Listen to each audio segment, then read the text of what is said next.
திருப்பாடல்கள் 147. இறைத்திரு வார்த்தைகள் 1 முதல் 20 முடிய. அல்லேலூயா!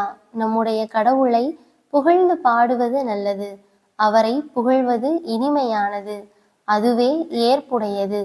ஆண்டவர் எருசலேமை மீண்டும் கட்டி எழுப்புகின்றார். நாடு கடத்தப்பட்ட இஸ்ரேலை கூட்டி சேர்க்கின்றார். உடைந்த உள்ளத்தோரை குணப்படுத்துகின்றார். அவர்களின் காயங்களை கட்டுகின்றார். விண்மீன்களின் இலக்கத்தை எண்ணி அவை ஒவ்வொன்றையும் பெயர் சொல்லி அழைக்கின்றார். நம் தலைவர் மாண்பு மிக்கவர், மிகுந்த வல்லமை உள்ளவர்.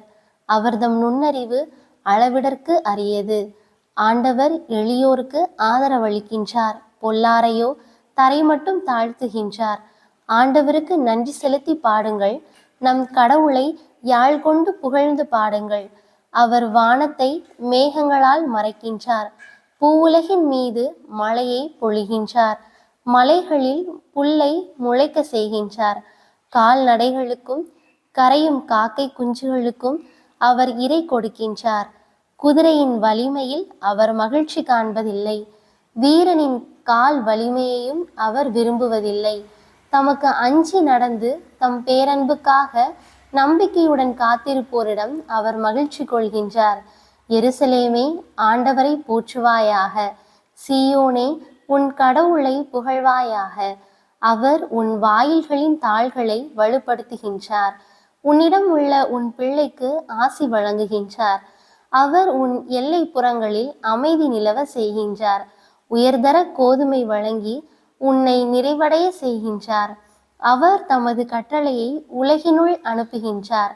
அவரது வாக்கு மிகவும் விரைவாய் செல்கின்றது. அவர் வெண்கம்பளம் போல் பனியை பொழிகின்றார். சாம்பலை போல் உறைபனியை தூவுகின்றார். பனி கட்டியை துகள் துகளாக விழ செய்கின்றார். அவர் வரவிடும் குளிரை தாங்க கூடியவர் யார்? அவர் தம் கட்டளையால் அவற்றை உருக செய்கின்றார். தம் காற்றை வீச செய்ய நீர் ஓடத் தொடங்குகின்றது.